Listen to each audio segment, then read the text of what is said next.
前排有個朋友話去池上拍 MV，問我要唔要一齊去。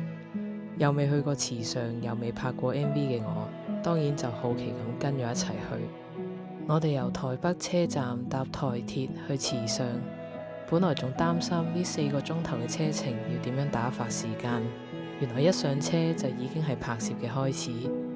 我哋要計劃呢4個鐘頭要點樣安排，攝影師攞定鏡頭嘅角度，主角就開始化妝，準備好晒我哋就開始拍啦。期間我哋要不斷換唔同位拍攝，不斷需要補妝，不時又要等窗外有適合嘅景色先可以繼續拍。拍下拍下4個鐘頭好快就過去啦，眨下眼我哋就嚟到咗池上。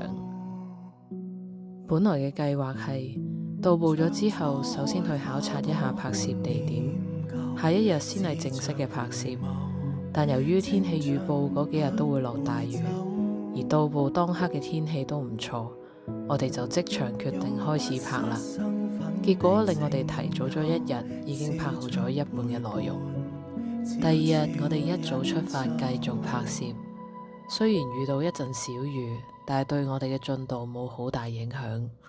好好彩咁，去到中午拍完最後一個外景，等我哋執返晒所有嘢上車嘅時候，先至開始落大雨。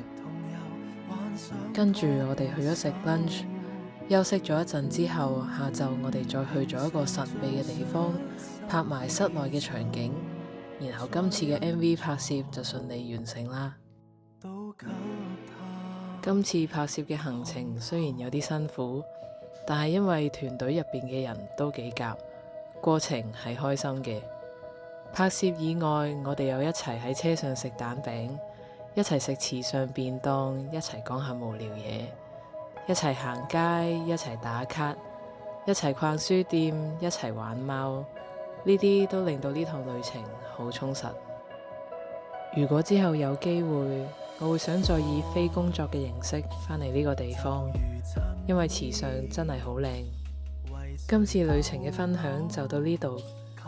Hubert 嘅白襯衣可以喺各大音樂平台聽到，而如果想睇下我哋 MV 拍成點，就可以上 YouTube 睇啦。拜拜。